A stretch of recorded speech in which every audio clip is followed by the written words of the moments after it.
General Torre walang sama ng loob sa pagtatanggal sa kanya o pagtanggal sa kanya bilang hepe ng PNP. Detalye ng balitang yan mula kay Radyoman Grace Mariano.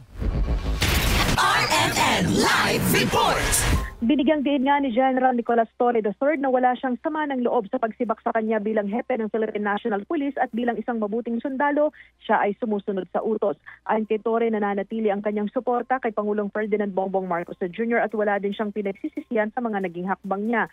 Sabi ni Torre, hindi na bago ang mga ganitong sitwasyon sa buhay niya sa tagal niya sa serbisyo bilang pulis at hanggang ngayon nananatili pa rin siyang pulis kaya patuloy niyang gagampanan ang kanyang tungkulin para mapanatili ang kaayusan at katahimikan sa bayan. Pero ayon kay Torre, magpa-file muna siya ng leave of absence dahil kailangan niya ng panahon matapos ang pangyayari.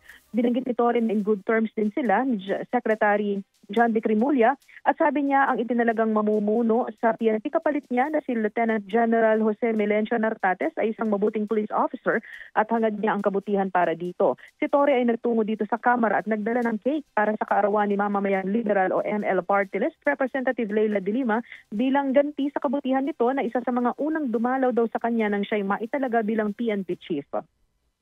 Wala na akong sama ng loob and I'm a good soldier. Kung may order, I just follow it.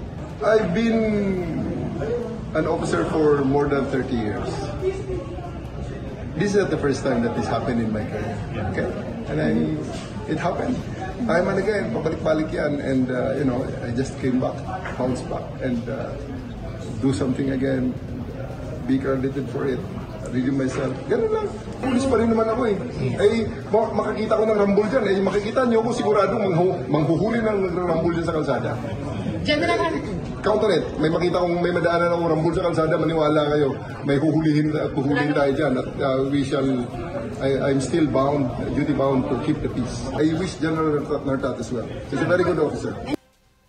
Yan po si dating PNP Chief General Nicolas Torre III. Kasama mo sa DZXL, RMN Manila, Radyoman Grace Mariano, Tatak RMN.